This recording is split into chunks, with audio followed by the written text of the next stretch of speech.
It's the lead play in our offense. We ask our YN or a tight end to open up somewhere between 6 feet and 9 feet. Get an isolation with the linebacker. Tell the tackle to take the defensive end if he's over him. If he's not, to drive down on the first man to his inside. If the YN has the linebacker taken out, he cuts inside. If the YN has the linebacker in, he comes all the way around. If you look at this play, what we're trying to get is a seal here and a seal here. And try to run this play in the alley.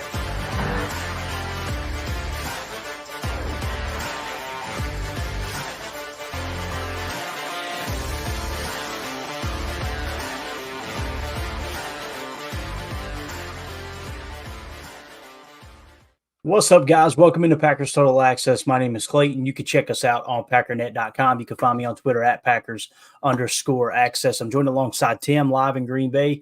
Here to talk a little Packers on this. I guess it's a Sunday evening. Is that right, Tim? Is this Sunday? Sure is. Doesn't feel right without football, right? Yeah, without football, I don't know what day of the week it is, man. It's just absolutely wild. But we had some news drop today that was good news. I think we would all agree. We also have Mark Murphy struck again today. You guys know we read an email exchange, I guess you could say, on the Murphy 5 between Mark Murphy and a fan. And I'll tell you, like I was saying to Tim offline, it kind of feels like Mark Murphy coming up on 2025. He's that president, right, that's in his last term, and he's just throwing a couple pardons here and there and flipping the bird to people who gave him a rough time, and he's about to just go, I'm out. I love it, man. I love the attitude. It's cool to see him lighten up a little bit. You know what I mean? Oh yeah. I'm definitely. I think I might make a trip up to 1265 this week here. See if I can.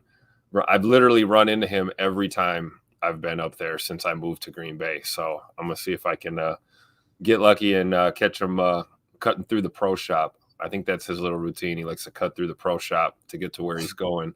So you never know when you're going to bump into the Prez. But, yeah, man, he's absolute gold with these responses to fans. I love it. Yeah. And I'm one – maybe I'm in the minority. I don't know. But I'm one that also maybe it's kind of the business owner background. I've just got a ton of appreciation for what he's done in his tenure. When it is over, I'm definitely going to write a letter. And I've never wrote a letter to any kind of sports figure. I'm just not that kind of fan. But I'm just going to write a short letter going, hey, dude. Hell of a job, because he catches a lot of heat, catches a lot of flack from certain people, and I just feel like he's done a great job, man. When you look at Titletown, I remember the first time I went to Lambeau was in 2003, and I can only imagine some of our, our older listeners who, watched the Packers in the 70s and the 80s and obviously in the 90s as well. But, just the time that I went up there in 2003, they had just built the atrium. And everybody was like, man, this is amazing. Anybody I talked to was like, this is so cool that they did this. All the restaurants inside was just, absolutely awesome.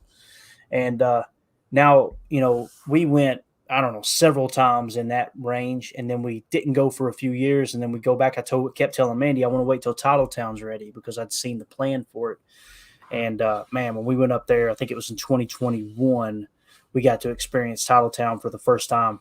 Just phenomenal, man. Just what a great job he's done with it, man, for sure. So Drew D in the chat said the Pro Bowl was today and we had no football today, LOL. Man, that's just so true. And I'm cool with the little side games and stuff. I don't have a problem with it. It's just I miss the old days, Tim. I remember as a kid, in the 90s, I remember being just as hot for the Pro Bowl as I was Super Bowl. Like, unless, of course, your favorite team's in it. But I just always remember – because they played. It was like this is the best of the best out there competing on a national stage. Man, it feels like it was a lifetime ago that the Pro Bowl actually meant something, Really? I mean, you could say that about I'm not much on hockey, but, the three majors, baseball, basketball, football. I mean, the all-star games across the board are not at all what they used to be. And, times change, things are going to change, but I miss the good old days, man. Like you could see your favorite players and you knew they were going to get playing time. You'd see 2 or 3 or 4 quarterbacks, you're going to rotate. I mean, it's an all-star game. So imagine, filling out a depth chart and it's just studs across the board. And, that was always a treat to see that as a fan. And, the old tradition of, going down to Hawaii and spending the week. And, those days are over. We get, I don't know, what do they play? Tic-tac-toe and dodgeball and, whatever. But it's cool. Hey, I know I'm sure the young fans like it. And, that's how this league works, right? A lot of the major sports, right? You want to keep that young market and, grow your game as you go to the future. And, I'm all for it. Flag football's taken a big jump probably over the last really 4 to 5 years. We've seen, immense growth in that realm. And, they're using this Pro Bowl week as a way to kind of showcase that. And I think that's cool. But yeah, I do miss the old format for sure. Yeah, no doubt. It was a lot of fun. It seemed like they had at the halftime show, there was, at least for a few years there, they would have a fan kick a field goal for like $1 million or something, right? Which was really watch that type of stuff, just celebrating the end of the season, right? So yep. Jen Wright says Titletown District is amazing. Hey, if you guys have been to the Titletown District, put in the chat your favorite spot at Titletown. Just, like kind of what you like to do when you go to Titletown. I know for me and Mandy, we stay at the Kohler Lodge Kohler, whatever it's called. I always get it mixed up in which name comes first, but we always stay there. And obviously we go up in one of the coldest months of the year. We try to go December every time we go up. So we do the tubing hill, which is amazing. And then you can go over into Hinterland, right, and warm up by the fire, get you a cold beer, and sit around and eat a little bit of food, eat some cheese curds. And then we like to go out to the ice skating ring as soon as it gets packed.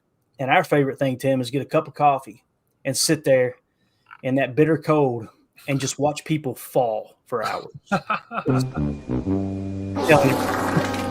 That is Mandy's pastime.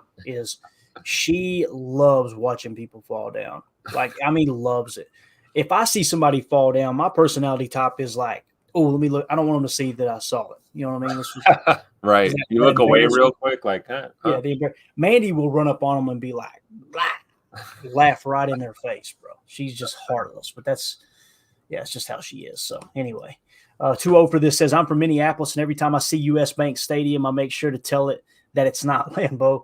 That stadium does look kind of cool, though, to be honest with you, where it kind of looks like a ship, on the outside. I just hate indoor football, man. I absolutely despise it. I think it ruins the game personally, but that's just me. So anyway, there you go. All right, so let's talk about the news, the big news. It was good news too, Tim. We talked about it earlier this morning. We were all kind of like, okay, this Sean Minion signing to be, a member of the staff to help coach the quarterbacks, obviously former Rams, Vikings, and Seahawks quarterback Sean Minion, ending his 9-year NFL playing career, and has accepted a position on the Packers coaching staff. A source tells me this was Brady Henderson. He'll work with quarterbacks in the passing game, and immediately we were like, oh no, it's Tom Clement's leaving, right? Well, we got pretty much word here from Spoon. And for those of you who don't know who Spoon is, it's Tom Silverstein, right? Some people say Silverstein, some people say Silverstein. I know his nickname to be Spoon. That's what I always refer to him as. Anytime that Spoon talks, it's coming straight from Brian Gutekunst. Understand that. I've learned through the backdoor channels that he is the guy who is most plugged in to the front office. Now, you notice you never hear Spoon come out with a hot take. You'll never see Spoon do a hit piece on the front office, right? That's why. He is well connected there, and he's covered the team for so long. So anytime Spoon says something that like, okay, this is breaking news, understand that that's coming from the staff. That's coming from the front office, if you will, right? You get others, and I won't name them, and it's not necessarily a bad thing, but you get other, Packers insiders. They'll talk about some of the more controversial things. They're not as plugged in, right, with the front office, but they're constantly around the team. They're constantly hearing what's going on in the locker room, and that's why things are said. Like Matt Schneidman was one that came out with the Jair stuff. And I remember when everybody was trying to brush it under the rug, he said, there was a reason I wrote that story right before the New York Giants. He said, might want to bookmark that. 2 weeks later, he was suspended. So, he's plugged into the locker room, obviously. Spoon has this, direct line, in my opinion, to the front office, to the coaching staff, the whole 9 yards. But anyway, he came out earlier and quote tweeted Brady Henderson. We talked about earlier, oh, gosh, does this mean Tom Clements is stepping away? Tom Silverstein goes out and tweets, Spoon tweets, "This does not mean quarterbacks coach Tom Clements is retiring. He will be back on Coach LaFleur's staff in 2024. Great learning experience for Mannion to work under LaFleur and Clements. Good for Jordan Love too." So that was one of the things we said this morning, Tim, was like, if he doesn't retire, man, he gets to learn from the best on how to be a quarterback coach. And he'll come in just, 2 years removed? Really, I guess 1 year removed technically from being in the NFL. So he sees the game for what it is right now. I'm pretty sure he was with Sean McVay, if we remember correctly, out in LA. So he knows this system. He knows this McVay Shanahan style offense, all the verbiage, the terminology, everything. He's coming right off the playing field, and then he's sitting in a classroom with his mouth shut, listening to one of, if not the best quarterbacks coaches of our era here, right, of our time, being fans, and that's Tom Clements. That's exciting, right, man? I mean, that's Tom Clements is going to be here for the foreseeable future, and he's molding his predecessor, essentially, to take over and continue doing what he does. Yeah, I mean, hey, that's what we do, right? Draft and develop. It's across the board, right? You know, we got a young man here stepping into the role of making that transition from player to coach, and yeah, you don't want that to be abrupt. You'd love to ease him in there and let him learn what it's like from that standpoint. And yeah, who better than the quarterback whisperer himself?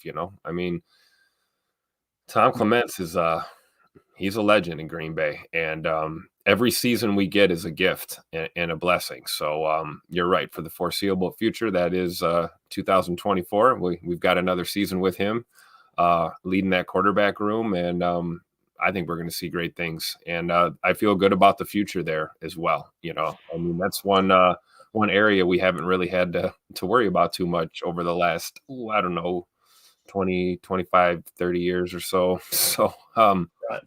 Brings me great joy to know that we're in good hands there going forward. No, I completely agree, man. I think it's a great move.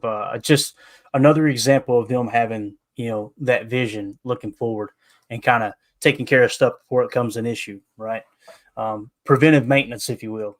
Back to the Titletown stuff. Drew D says, "I like sitting around the fires by the rink and watch people skate." I'm telling you, that's one of the best, man. Just sitting out there. Again, we do it to watch them fall, but it's still a lot of fun, though. A lot of fun. And he also said, "I also love the different art projects, ice sculptures, rotating prisms, etc. The ice sculptures are really amazing, man. Noticed those too when we were there." United Bates said, "I went in September, so no ice skating, but crushed beers and pizza at Hinterland a few times." Hinterland is a cool little spot, man. They got a bar that's the whole length of the restaurant, basically, fireplace at each end. So if you do go in December when it's chilly, man, it's just perfect setting. To me, it kind of feels like a ski lodge or something. Yep. It's kind of got that feel. Dave in the chat said, "Do you guys know if all the hotels are sold out for 2025 draft?" Dave, when I checked, they kept saying no information, no information, no information. I also talked to Lambeau. I can't remember. Is it Chrissy? I can't remember her name. Maybe Wendy is her name, who handles the suites, the luxury boxes at Lambeau Field. And they said they will not be available for the 2025 draft, right? So it sounds like what's happened is everything has been put on lockdown. So I don't know if just regular fans like us can get it. They probably having to play it first to go, okay, all the TV crews, all those people that are coming in, they're going to have to be taken care of first. That was one of the big knocks about Green Bay getting the draft is, do they have the infrastructure in place to actually handle it? To the point where even Mark Murphy and other people had mentioned, what if you bring in cruise liners and set them up in the Bay, yeah. Use it as hotels. I thought that was a really cool idea. There were some that made fun of it. I was just like, man, that's kind of cool. Cause I've been on a cruise, this past year I went on my first cruise, and it is really kind of a cool setup. You got casinos and everything right in the ship. It would just be like this huge resort on water essentially. And you can still go to the draft. So you'd be real close to Broadway district, a lot of good restaurants and bars in that area too. So it would be really neat. So to answer your question, Dave, the vibe I get is it's going to be damn near impossible to get any hotels there. Now, Appleton, different story, right? You get out on the outskirts. That's probably your best play there. I was looking at some property there. We came real close to buying some property about 2 blocks from Lambeau Field.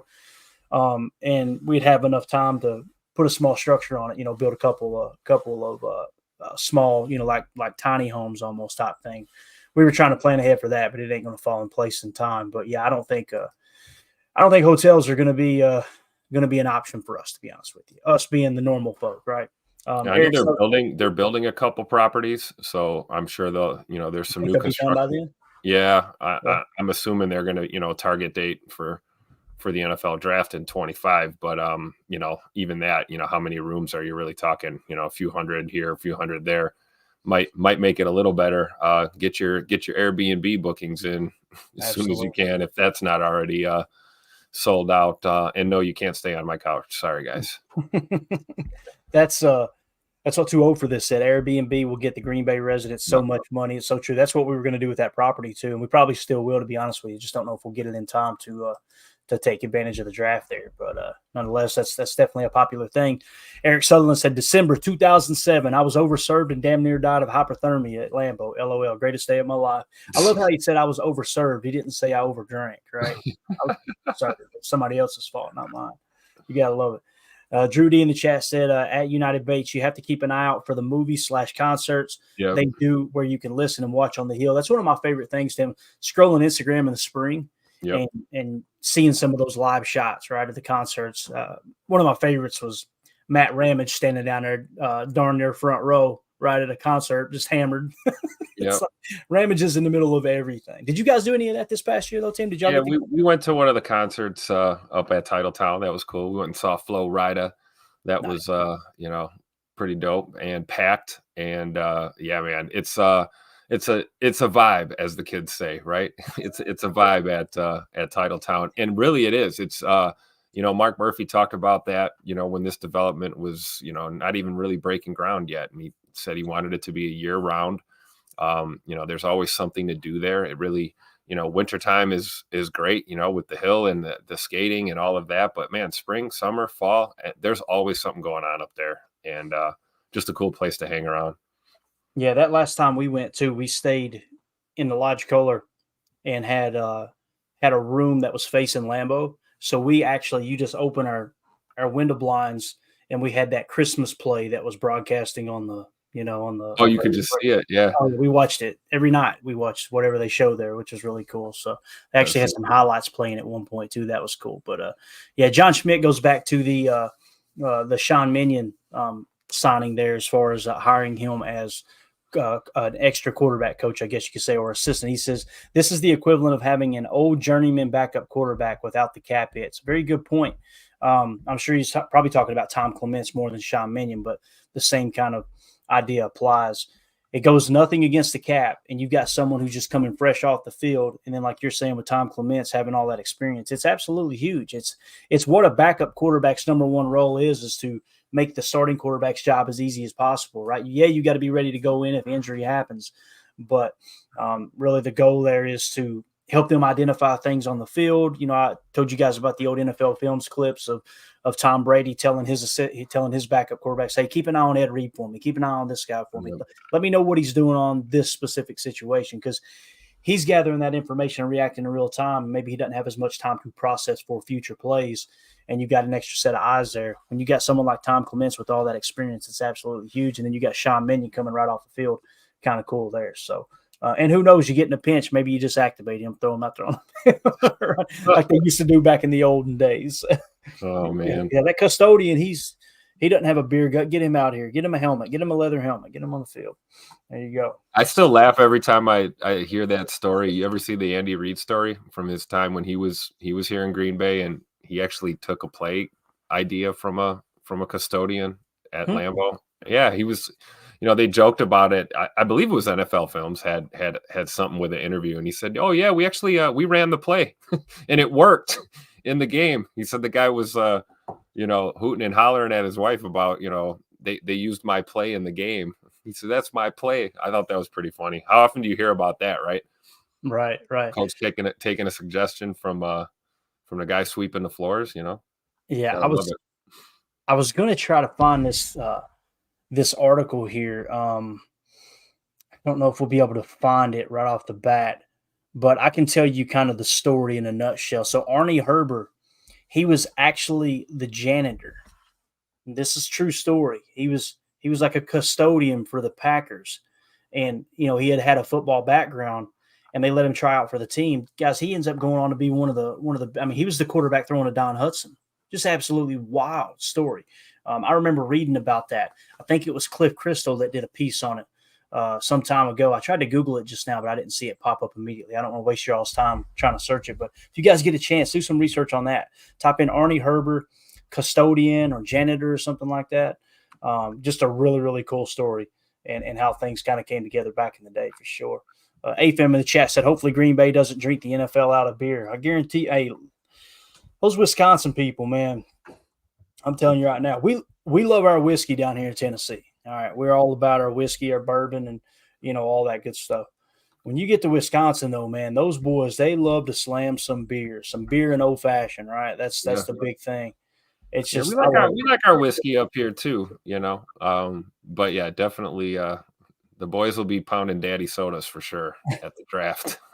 I think I saw the first couple of semi trucks rolling into town now. They're starting to stock us up, so I think we'll be good. We'll be set for the 2025 NFL draft. Every time I go to Green Bay, it's like a family reunion, like without the weird uncle, of course, right? It's just like, oh, Eric Sutherland didn't make it? Yeah, exactly. Some people right now are going, I don't have a weird uncle. Guess what? Every family's got a weird uncle. And if you don't have one, it's probably you. Just saying. You call me anything you want, but don't call me that. Exactly. All right, let's get into this. Mark Murphy strikes again here. I'm going to kill my cam because I got to get kind of close here. I tried to grab the best screen grab that I could, but Dan Dermott, I think is how you say Dermott, maybe Dermott, probably Dermott, tweeted this out earlier today. It says, my cousin Bill applied for the Green Bay Packers defensive coordinator opening. He received a handwritten letter back from President and CEO Mark Murphy. Think about that, guys. He could have just ignored it and thrown it in the trash, but Mark Murphy took the time to write this guy back, right? Just absolutely awesome. Here's what he said back, though. Bill, thanks so much for your cover letter and resume regarding our defensive coordinator position. While your fantasy football experiences is impressive, I regret to inform you we've decided to go in a different direction. I hear the Bears have an opening. You look to be a perfect fit for them. Thanks again. Sincerely, Mark. And the guy said, absolutely incredible. And you can see the handwritten letter and everything. True story. I'm telling you, man, Mark Murphy, he's the man. The fact that he burned the other one, if you guys didn't watch the morning show, let me just kind of recap real quick. I think I've still got it here. Maybe I actually might have deleted it. Mark Murphy. Yeah, I think I deleted it. No, there it is. Mark Murphy cooks a fan. Justin from Tucson, Arizona emailed and said, I'm emailing today to express my disappointment and dissatisfaction with the franchise and its direction during your tenure as CEO. I believe it's long overdue for you to retire and give control of the organization to someone who is more properly prepared to take the team into the future. Your leadership has been inept. You do not deserve to lead such a storied franchise. Please disappear into retirement ether. Nobody likes you. You have never been a good executive. I wish you the worst in your twilight years. And it'd be real easy just to kind of throw that one to the side, but Mark Murphy responded and said, thanks for sharing your opinion, Justin. I also appreciate the 11 other emails you've recently sent with similar suggestions. I get your point. You'll be pleased to know that I'm required to retire in July 2025 under our bylaws. Who do you think you are? I am. I'm telling you, man, it feels like Mark Murphy on his way out. It's just like, have you ever seen Half Baked, Tim? Yeah, of course. Remember, it's F you, you're cool. F you. It's Mark Murphy on his way out. I absolutely. Oh man, you gotta love it. Yeah. You gotta love it. He's the man, dude. And listen, has he been perfect? Probably not. But when people say they don't like him, my immediate response is, why don't you like him? Like, what did he do that hurt the franchise? They can never come up with anything, never, because like everything he's touched has kind of turned to gold. I think they got a sour taste in their mouth when he first took over because he basically had the whole Brett Favre debacle dumped in his lap, right? And people pretend like it was just Mark Murphy who made the decision to go down there and offer Brett money to stay retired. But really, we know that was the board. It wasn't just Mark Murphy. Everyone come together and was just like, look, the coaching staff's already moved forward with Aaron. Maybe we should just go down there and let them know how much we appreciate them, right? Does it look good? No.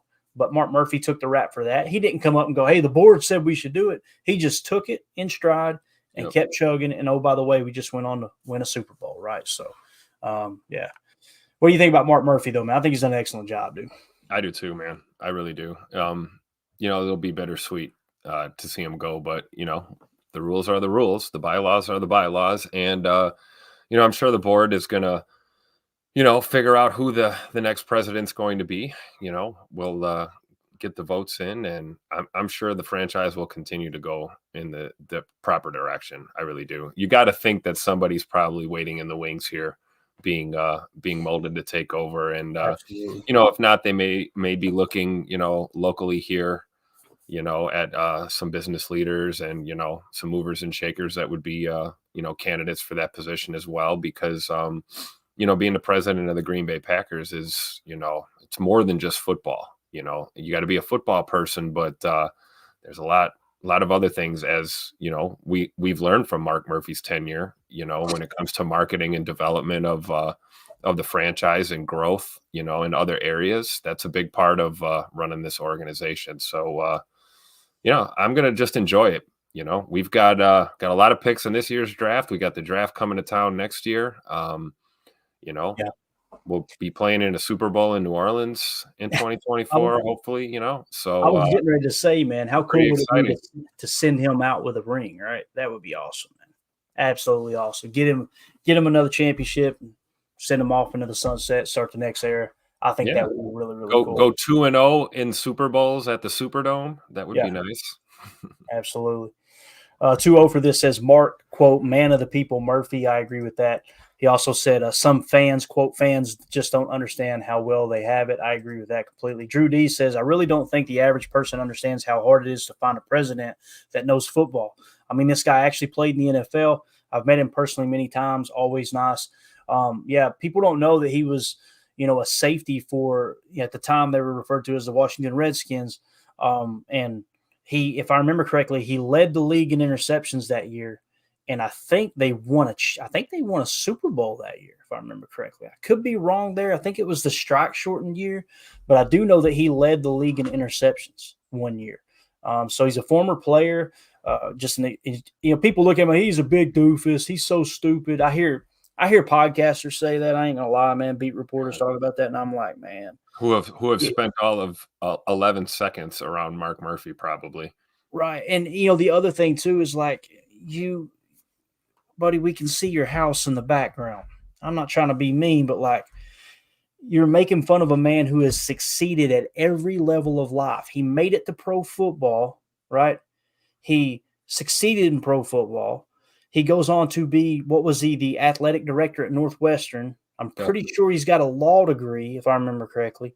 Then he goes on to take over as acting CEO for the most storied franchise in the entire National Football League. And you're sitting here on a radio show trying to convince people he's stupid. And I'm like, what? Why? What do you gain from that? It just makes no sense. It doesn't. And, they're like the old saying, there's no statues built for critics, right? That's right. And, it's just mind-boggling that people want to tear him down.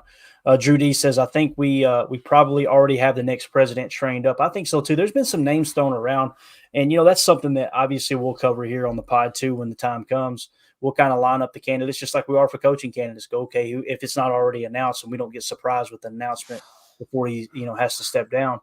But I'm with you, Drew. I think someone's probably already in the building. There's someone, I can't remember the name, that actually headed up the Titletown district, whole project for Mark Murphy. Mark Murphy kind of spearheaded it, but this guy was behind the scenes making things happen, if I remember correctly. There's also a lady too, a woman that's working hand in hand with Mark Murphy too, that her name's been thrown up.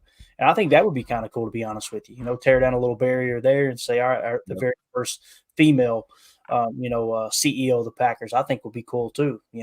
Just regardless of gender, race, or anything, we want the best person to take over. Best person available, right? Yeah. If that person's a woman, though, how cool would that be, man? That would be absolutely awesome. 2-0 for this says, people complaining about Murphy, but we could be the Jets right now. I don't know if you guys heard Ryan's pod. I think it was earlier today. Did you listen to it, Tim? No, I didn't get a chance to. I always catch up. I'm late on his all the time. I'm usually like a day behind, but yeah, the offseason. Go ahead. Spoiler alert. Let me know. What did he say? I mean, it's just he's basically reading an article that's talking about the debacle with the Jets right now. And you know, it's no secret. Me and Ryan differ in our opinion on Aaron Rodgers, and it's totally cool. We laugh about it. We have conversations about it. And I completely understand where he's coming from. But he just went through and laid out all of the problems that are in the Jets organization right now. And it's just wild, Tim. Like, Robert Saleh is over there trying to hold that thing together. I don't think Robert Saleh is a good football coach. That's just me personally. Like, I don't see how anyone looks at his record with the Jets and goes, "Oh no, it's not Saleh's fault. He's a good coach." Like, you could have made 2 or 3 different hires this year, but the problem is, and kind of like what Ryan points at, Aaron's pulling the strings over there right now. Yeah. He's got them. You know, Goody gave him input there toward the end, right? And they tried to work it out, and obviously it gets to the point where you can't work it out. Aaron's like he said, Aaron is the GM in New York, man. Like, it's wild. And what did we always say? We always said, good. Yeah, we always said that, you know, we've talked about that before. I'm all for a franchise quarterback having input, but I'm also for reminding that franchise quarterback that, you know, you're not making the decisions. You know, you can have input in the conversation. You can tell us who you'd like us to target in the draft or who you want us to maybe go after in free agency, what type of offense you want to run, you know, have some input. But at the end of the day, you know, the brass is the brass, the coaches are the coaches. And, you know, like you always say, Clayton, right? They, you know, they get paid too. Everyone's got a job to do. And, you know, yeah, it's a little tricky there. You can't deny it though. Aaron Rodgers does have a lot of influence over there. Yeah, he really does, man. This one's for Mark Murphy. 65%. 65%. That's what we haven't used that in forever, man. Yeah, I ain't got that kind of pop out of me in forever for that, man. I love that drop. I'm just telling you. Well, if something happens to me, guys, I need you to get word to my family that at my funeral, I want that playing on loop. Forget the sappy slideshow of the childhood and, you know, all these memories. I just want Mark Murphy on loop saying 65% constantly. And maybe a little John Deere Green playing in the background. I think my pick would be I don't listen too much Taylor Swift. Dude, what I love about this show, dude, we've gotten some good drops this year. And there's going to be 2 or 3 drops that we add that we haven't even seen yet, and they're coming. And I just absolutely love it, man. We got some gems this year, dude. I'm just telling you. Eric Sutherland said, Clayton talking crap about my single wide home. That hurts. Hey, ain't nothing wrong with a single wide, man. We, like I told you guys, we moved like 4 or 5 times in 1 year. When I was born, we lived in a house of projects. We moved to a trailer in a little place called Springfield, which is a little community in Cumberland, Kentucky. And I remember sleeping on the mattress in the living room floor with mom and dad. I was about 5 years old. And I remember the Christmas tree with the Budweiser cans on it for ornaments. That's a true story. I can show you guys that picture sometime. Dad watches the show. I've seen that. I saw that. You showed me. You did. I texted it to you, didn't I? Yeah, that was great. Yeah. I can still remember the look on mom's face too, like, this man, I can't believe I married this man. What am I doing here? What am I doing? Talk about lack of vision. Anyway, good times, man. I wouldn't trade a thing. I really wouldn't, man. I wouldn't change a thing, wouldn't trade it for the world. Yeah. So, all right, let's do this. I wanted to get into a little bit of snap count here, Tim. Obviously, there's a good chance we're going from a 3-4 to a 4-3, right? So when that happens, I think many people are overlooking the fact that the roster, it's not going to be a huge turnover, but you now have these minimum requirements for positions. So like if we don't go away from the 34 jam, which is basically that 5-man front, 3 down linemen, and with 2 edge defenders that are essentially defensive ends, but they're listed as outside linebackers for us. If we switch to 4-3, basically Rashawn Gary and Preston Smith will just be defensive ends now. That's how that's probably going to change. So there's still going to be edge defenders. There's not much that's going to change there in that regard. But think about the linebackers. When you're in a base 4-3, you've got to have 3 linebackers on the field. As we're before, we technically have 4 linebackers, but 2 of them were those traditional stack backers. What I mean by stack backers, inside linebackers that line up behind the defensive lineman. They stack behind the defensive line. So you're probably going to need 3 on the field as opposed to 2, which means you'll probably need to add an extra body or 2 to the inside linebacker room or the linebacker room. And as far as snap count, how's it going to affect the players who are actually going to be on the field? We're still going to be in nickel the majority of the time. Everybody's got to keep that in mind. But still, there's going to be situations where you run those 4-3 looks. Now, we're trying to figure out, and everybody's just trying to guess, what is Jeff Hafley's defense going to look like? Is it going to look like Boston College's? Is it going to look like the 1 year that he was co-defensive coordinator at Ohio State? That one I just kind of throw out the window because I'm just like, he's there for one freaking year. He wasn't even the sole defensive coordinator. There was a lot of collaboration going on. Then he leaves for Boston College. So you look at BC, and then I think, the fact that Jeff Hafley, like we mentioned earlier today, he's always talking about his NFL friends, right? He keeps saying, well, when I speak to my NFL friends, I think that's probably Robert Saleh and some people within his organization. There's others too, no doubt about it. But I think of Robert Saleh's defense, it's probably going to be the closest thing we have to trying to guess at what Jeff Hafley's defense may look like, right? So when we look at the snap count for the New York Jets, who ran a 4-3, obviously, right? What I want you to key in on is look at these. These are sorted by snap counts, okay? C.J. Mosley, linebacker, 1,127 snaps, right? Quincy Williams, linebacker, 1,092 snaps, okay? Let's forget safety and corner and all that. Let's just hop on down here, right? There's your first defensive lineman, Quentin Williams, 778. Now, understand injuries may have played a role here, okay? But overall, you can kind of see who was on the field the majority of the time. Their nickel was on the field the large majority of the time. I just about guarantee it. Matter of fact, I don't know if I still got that pulled up or not. I had the Jets defensive numbers. I don't have it now, so I may try to pull it while you're talking here in a minute because I'd like to see that too. But when you get down to defensive line, Quentin Williams, 778. Then you've got your first edge defender in Jermaine Johnson at 748, right? Then you go down a couple spots. You've got John Franklin Myers. That's your second edge position at 626.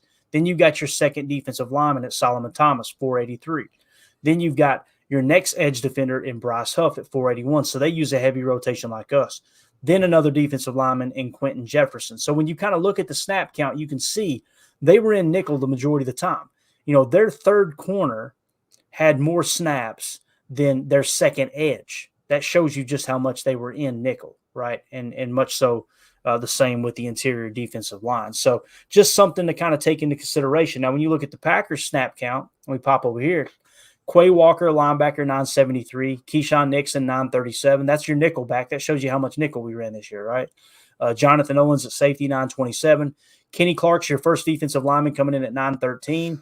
Then you hop down to number 6 is Preston Smith at 838 at the edge position.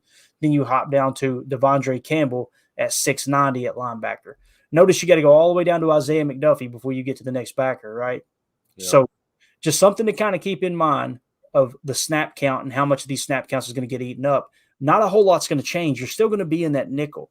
The nickel 2-4-5 that we showed last year, that's what's going to be on the field the majority of the time. I don't expect LaFleur or Jeff Hafley to come in and go, you know what? Now let's take that defensive tackle, put him at defensive end. Someone suggested let's put Rashawn Gary at linebacker, and I about pulled my hair out. I'm like, what are we talking about? You want Rashawn Gary to play inside linebacker? And I gotta try to just ignore those comments, and move on. I don't know if they're trying to ruffle my feathers, or maybe they don't watch much, and that's totally cool. If they don't, you can fan at whatever level you want. But Rashawn Gary's not going to be playing inside linebacker, and nor do I think he should in this defense. Okay. So just something to kind of keep in mind there. But when it comes to that, Tim, and you go to building a roster, you got to kind of step back and go, okay, what do we actually need? We mentioned defensive line, but if there's only going to be 2 defensive line on the field the majority of the time, because you're going to be a nickel a large chunk, when you're in 4-3, those big interior defensive linemen you're still just going to have 2 on the field. So the difference is you're going from your 34 base where you had 3 interior defensive linemen, the 300-pounder pluses, to just 2. So you're probably pretty good at the defensive line position. That doesn't mean that you don't grab a stud if a great 3 to 5 tech falls right in your lap. It's still a position of tier 1 importance. Same as edge, same as left tackle, right? But I think what you're going to see is you'll probably see us try to load up on a couple extra backers just because of that 4-3 aspect. That kind of trumps the 2 down linemen in that same 4-3 set. Does that make sense, Tim? Absolutely. And I think you might see a little bit more rotation now that you've got some personnel freed up, and you might see a dip in some of these snap counts, maybe not.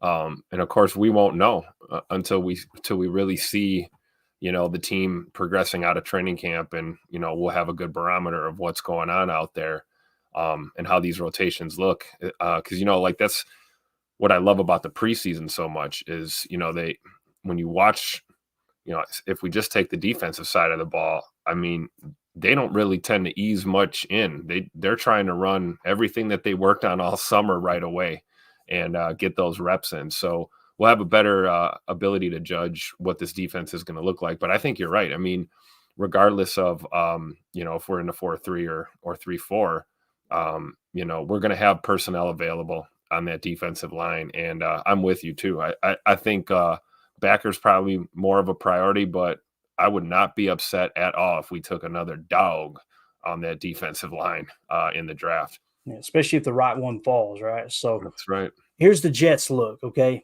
Base 4-3, 15% of the time. That was 25th most in the league. Nickel, they were in 81% of the time. That was second most in the league. So if we come in and attack it the same way, if Jeff Hafley comes in and says, all right, I'm just gonna kind of take a page out of Robert Saleh's book and build this defense kind of around that look, play more man coverage, that type of thing. Now you see the Jets actually played the 11th most man coverage. You guys know we played 23% man last year, right? And one of the things I said is, look, don't kid yourself into thinking that Jeff Hafley's going to come in here and run 50 and 60% man coverage. It just doesn't happen in the NFL. As a matter of fact, the most in the league is that 40% with the Atlanta Falcons, and then Dallas comes in right under them with the second most. So from the Jets' perspective, 30% man coverage. So they still played zone 52% of the time. I said somewhere between 30 and 35% would be my guess as to how much man coverage we play next year. It looks like that's going to be that sweet spot there. And, maybe you ease into it, so maybe it's 28% as opposed to 30%, but the Jets definitely ran 30% man coverage. And their EPA across the board pretty darn good. 4-1, 24 it dipped in dime. So when they had to go to dime, they struggled. Why is that? They're built with a 4-3. They probably had a little bit stronger at linebacker than they were with cornerback and safety depth, right? I know they have studs on the starting lineup, but against gap run, 8th, against zone run, 9th, against man coverage, 9th, against zone, 3rd. When they were playing zone, 3rd. In EPA, all these numbers are. They brung 3 rushers 5% of the time. That was 13th most in the league. Their EPA was not. They brung 4 rushers 80% of the time. What did he say in that interview we played of Jeff Hafley when he was at Boston College? It's, and the guy asked, what's your scheme? He said, it's mostly middle field closed, middle field close, 4-man rush, that type of thing, right? 4-man rush, the Jets brung more 4-man rush than anyone else in the league, and their EPA while doing so was second in the league. So people have this big idea that Jeff Hafley's going to come in and we're going to blitz 6, we're going to blitz 6, we're going to blitz 6. I just don't see it. I don't think it's going to happen. I think you're going to try to get pressure with 4, play a little cover 1. You're going to get a little bit chaotic at the line of scrimmage, mugging the A and B gaps with linebackers moving around, that type of thing. But at the end of the day, probably just going to bring 4 rushers the majority of the time. They brung 5 rushers, they being the Jets, 12% of the time. That's 31st most in the league. 6+ rushers, 3% of the time. That's 27th most in the league. So you see, they really leaned on 4-man rush. Okay. Yep. Now, middle field closed, 20th in the league at 41%, middle field open 41%. So they were right at 50%. I would expect that number to tilt towards middle field closed when Jeff Hafley takes over. Matter of fact, if we go back to last year, let me see if I've still got that for the Packers. I'd like to see, here we go, Packers defense. They played middle field close 52% of the time. That was 5th most in the league. Everybody's going, what are you talking about? We play Fangio. We play quarters. We didn't last year, guys. We showed you on the shelf and rotated to cover 1. 52% of the time we ended up in middle field close, which is a cover 1 or a cover 3, 1 safety deep. So we might not even see that type of rotation, right? You were talking about that where he kind of plays a little more straight up. We're going to have 1 safety out there on the shelf. He's going to be there. I don't see late rotation happening. Now that may change though, right? He's coming back to the NFL. We might see him, sprinkle a little more sugar into that defense than we're normally used to looking at least what I've seen on film. Yeah, definitely. So that's kind of how that lays out there. Let me pop that back down. Antonio in here. Antonio says, been watching some BC games. I have too, Antonio. You were thinking exactly in the same vein there, man. He said they frequently have defensive ends standing up like outside linebackers and have D linemen dropping back in zone coverage like a 3-4. Shh. The first time we see Preston Smith drop into coverage, those same fans, I'm wondering if they're going to lose their mind or if it was just Joe Barry hate.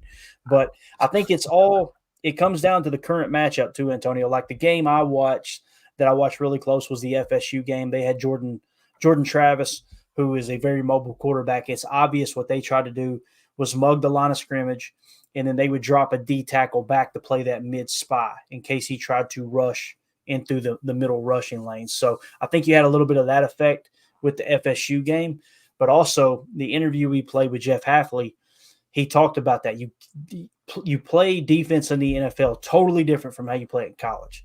That's why I'm saying I imagine it's going to be more along the lines of what Robert Saleh done with the Jets as opposed to what he tried to do with BC. That's the other thing too. BC, lacking talent, you're trying to manufacture pass rush too, right? Mm-hmm. As we're with the Packers, he's probably going to come in and go, you know what? Preston Smith and Lucas Van Ness on one side, rotating. Rashawn Gary on the other. Kenny Clark in the middle with Devontae Wyatt. I like my chances of getting to the quarterback. And guys, they pass rushed well this year. All those guys did. Decent years, right? Rashawn Gary graded out as the best player on defense. Still mind-boggling. Some people think he sucks. I'm just blown away by that. But anyway, I do like the idea of drafting another edge, as well. Like we kind of talked about offline. I mean, Kingsley Enagbare is probably won't play meaningful football. Yeah. Till December, maybe if we're lucky. I don't know. I don't want to speculate, but so maybe having somebody young, a rookie there to understudy on that side of the ball behind Rashawn Gary. I don't know, like a Darius Robinson. We'll talk about it. I got him on the list. Somebody like that, you never know.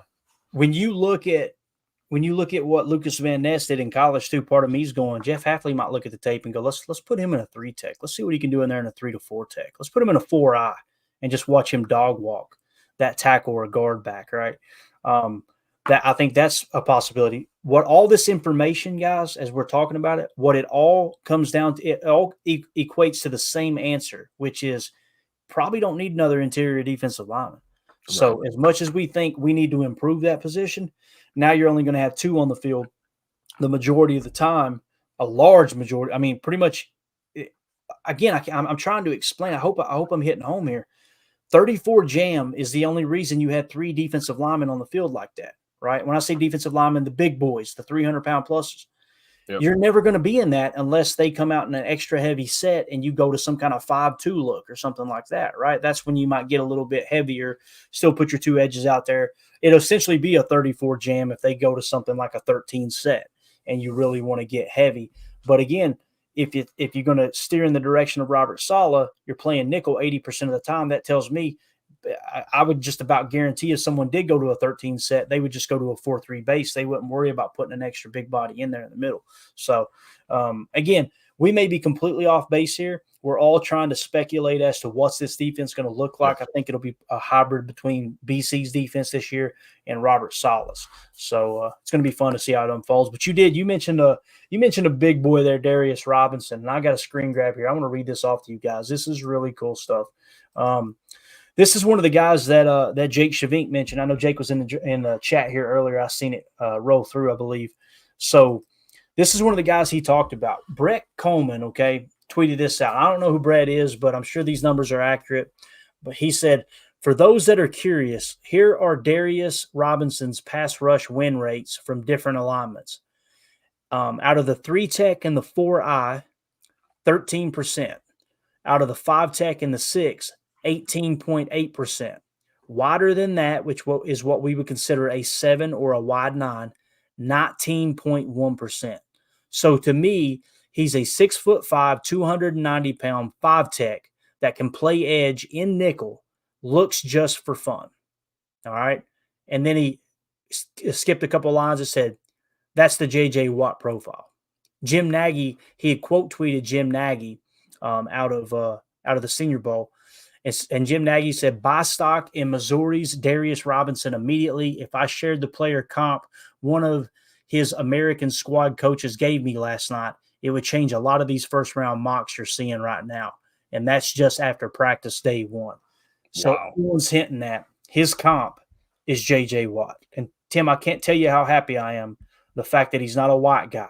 Because anytime it's a white guy that plays defensive line, everybody goes, it's J.J. Watt. So this is, like I said, he's not white, Darius Robinson. It's just funny because, that's the first time I've seen a J.J. Watt comp where a guy was not a white male. Rightfully so, right? Because it's all about ball. And that's what look at this. Look at this photo of this guy. This guy is a beast among men. Look at that. Absolutely wild, man.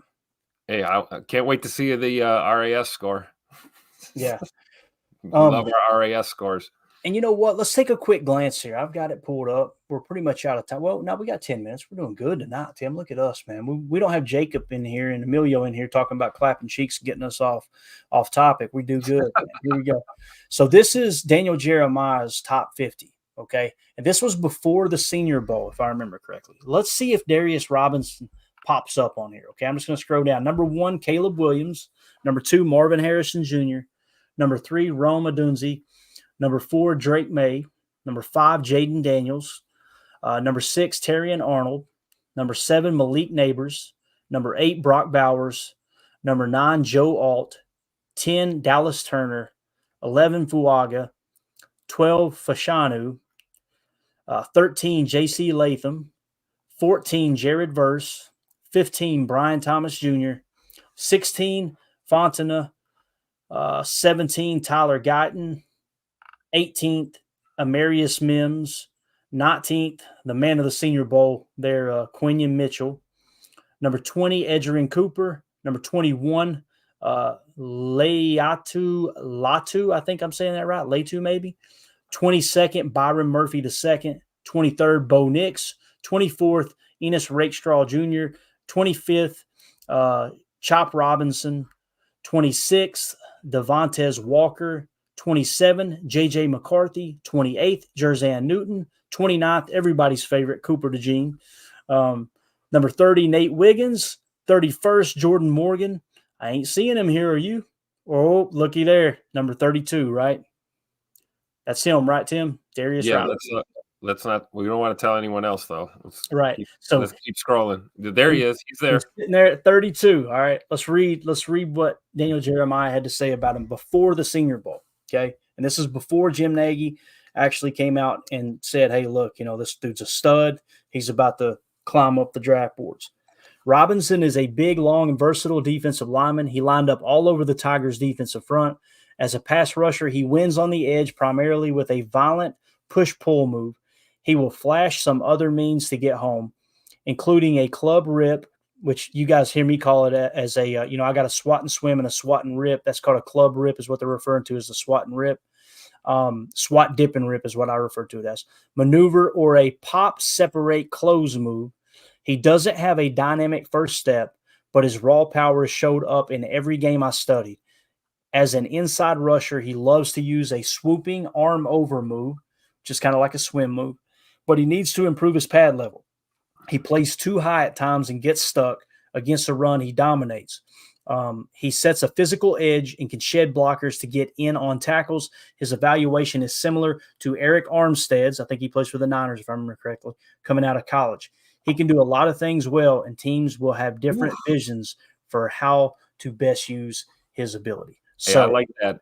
As a pass rusher, he wins on the edge primarily with violent push-pull move. He will flash some other means to get home, including a club rip maneuver or a pop separate close move. Does that sound like anyone else we know in Green Bay?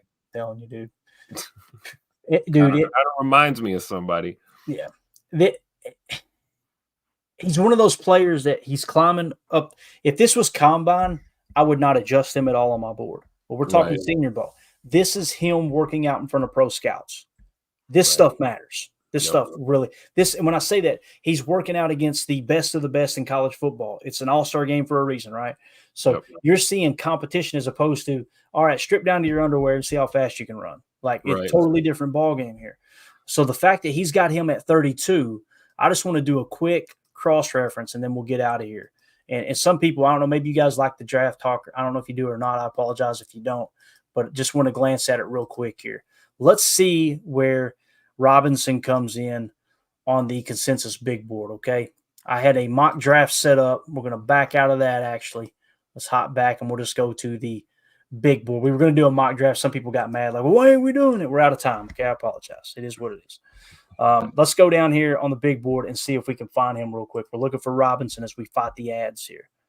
Robinson. There he is. Boom. So he's sitting at 24. Where did Daniel Jeremiah have him? 32, right? So they have him at – Wait, hold on. That's different. Is that the same?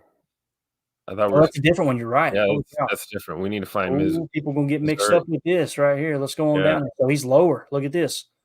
So on the consensus big board, where's he at? Maybe they couldn't have screwed his name up because that wasn't his school either. Yeah. Where is this cat? There he is, 60th. There he is, 60th. Wow. Bro. And they got him projected going 43 to the Falcons. So he gonna be there. He probably gonna be there as it sits right now. Man. And again, Jim Nagy, he's as plugged in as anyone, though.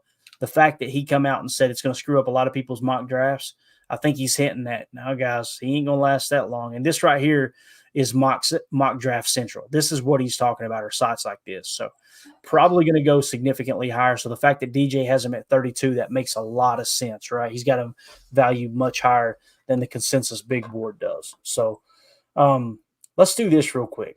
We ain't going to go through the whole thing. Let's just do a 3-round. All right. Real quick. I just told you I wasn't going to do it. That's how we roll here. We're never prepared. Got the Outback commercial getting me hungry over here, man. All right, let's do it. Let's just hit it and see where he goes here, okay? We'll go to our first pick. We'll just see him ahead. Let's scroll down here. Look for Robinson. There was a Robinson that just went. No, we don't want to trade, you goofies.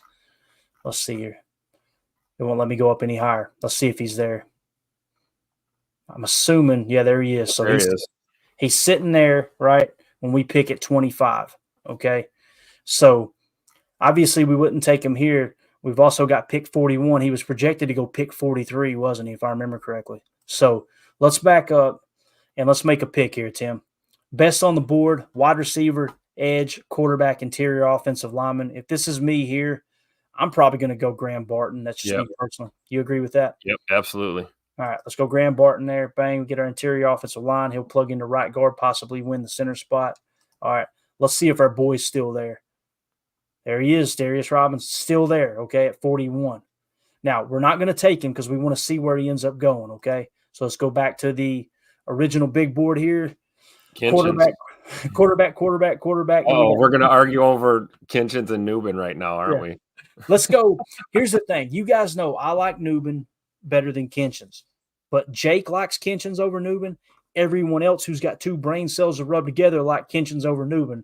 I've only got 1.5 brain cells here, okay? So I would take Newbin, but we're going to go Kinchins because I'm telling you, Tim, I don't want that kind of pressure on me to say everybody told you.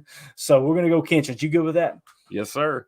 All right, we go Kinchins now. Let's see if Robinson makes it to 58. I don't think he will. He was projected at 43. Let's see. There he is. Take him. He's on the board. Yeah, look at that, man. Look at that. Now, Chris Jenkins, significantly better here, Tim.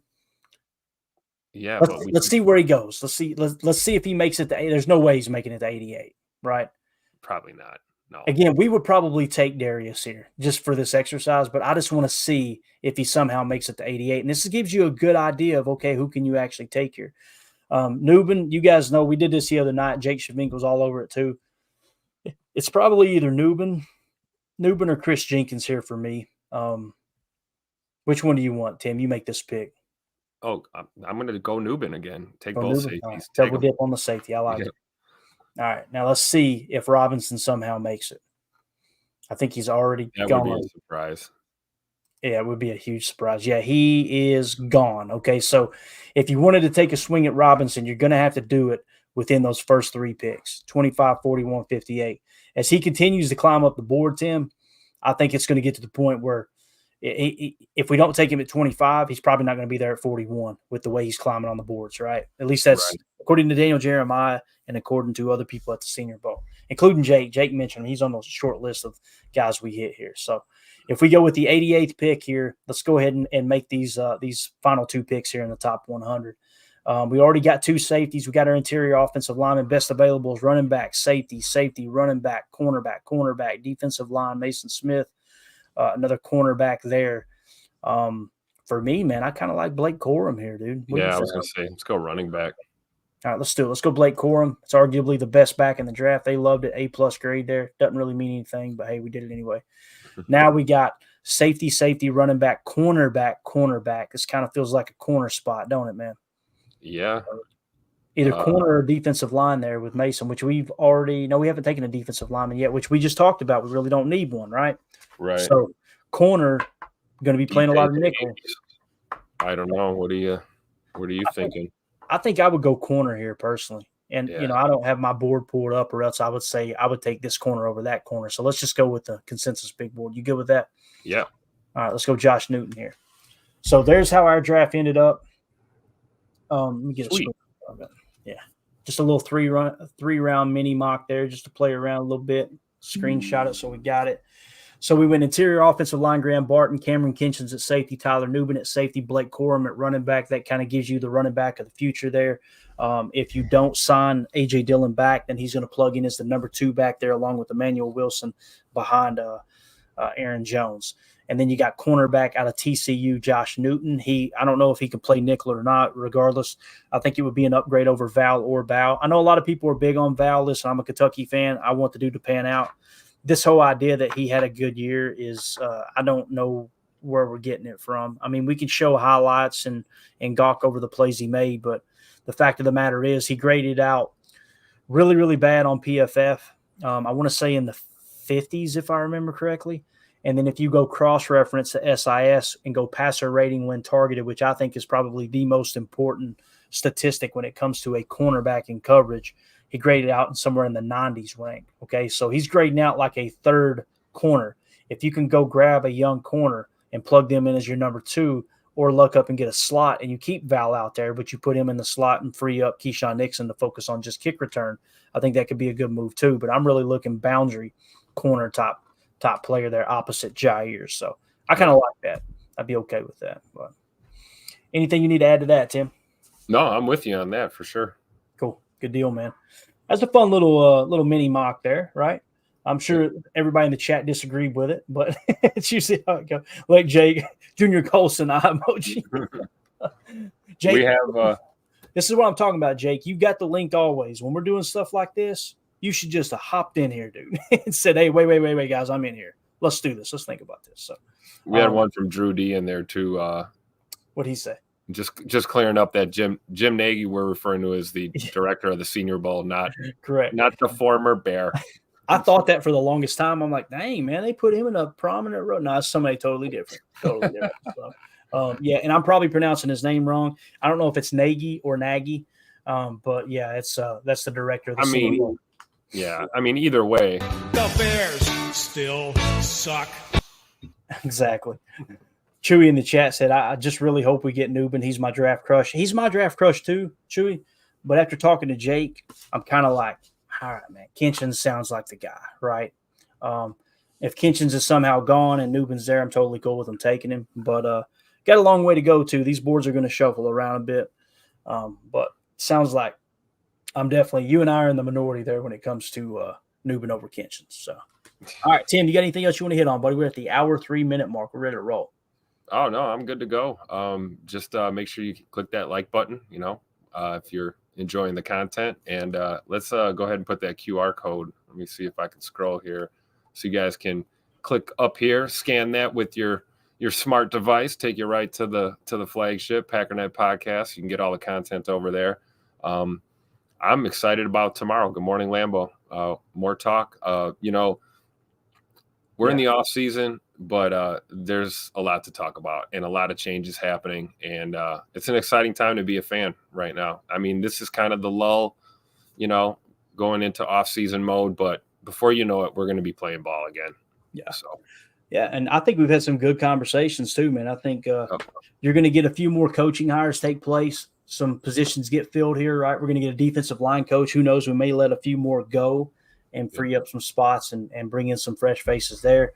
As soon as we get kind of word on, okay, what kind of – if the linebacker coach stays put, right, if he stays put and we hire a defensive line coach from a 34 top front, I'm really going to kind of step back and go, okay, maybe we're not just going to dive right into the 4-3.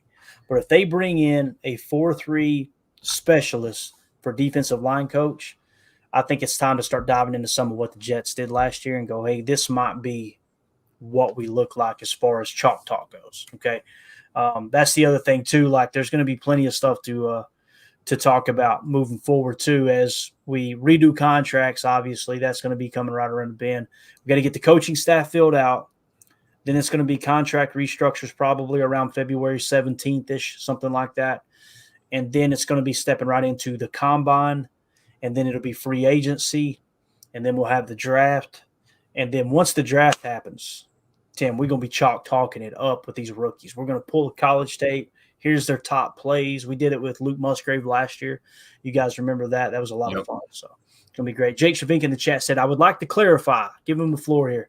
Kitchens over Newman is a fit thing for what we project Hafley's defense to look like. So it's not – if I'm understanding correctly what Jake is saying here, and I remember him saying it last night, it's not that Kitchens is just crazy way better than Newman. It's more of a scheme fit thing. So good stuff there. Appreciate you, Jake. You're the man, buddy. AFAM in the chat says Paul going to scan that on his Burner Boost mobile phone. Straight thugging over there. Yeah. All right, Chewy. Calm down in here, Chewy. Don't you do this to me. Immediately, everybody goes and looks at Chewy's comment. All right, we're out of here, guys. Appreciate everybody hanging out with us. This was a lot of fun. Yeah, we'll be back tomorrow morning. We'll make sure we didn't miss any special shout-outs. No, we're good there. If you guys would, like I say, click that like button. We got a herd of people in here, 111 right now. If you guys would hit the like button for us, we would greatly appreciate it. It only takes a second. It helps boost the algorithm so other Packer fans can find this channel, find this content. We would greatly, greatly appreciate that. You guys have been phenomenal. The support is just unbelievable. The channel's growing like crazy, and we're doing it in the slow time of the year, which is really exciting. I think we got the next 12 months is just going to be an absolute blast for sure. So, Tim, appreciate your time, buddy. It's good to have you back in here for sure as well. And for those of you listening on the pod, thank you for making us a part of your day. As always, let's go out and be the change we want to see in the world. And go, Pack, go. The power sweep. Actually, it's the lead play in our offense. Yes, a YN or a tight end to open up somewhere between 6 feet and 9 feet. Get an isolation with the linebacker. Tell the tackle to take the defensive end if he's over him. If he's not, to drive down on the first man to his inside. If the YN has the linebacker taken out, he cuts inside. If the YN has the linebacker in, he comes all the way around. If you look at this play, what we're trying to get is a seal here and a seal here, and try to run this play in the alley.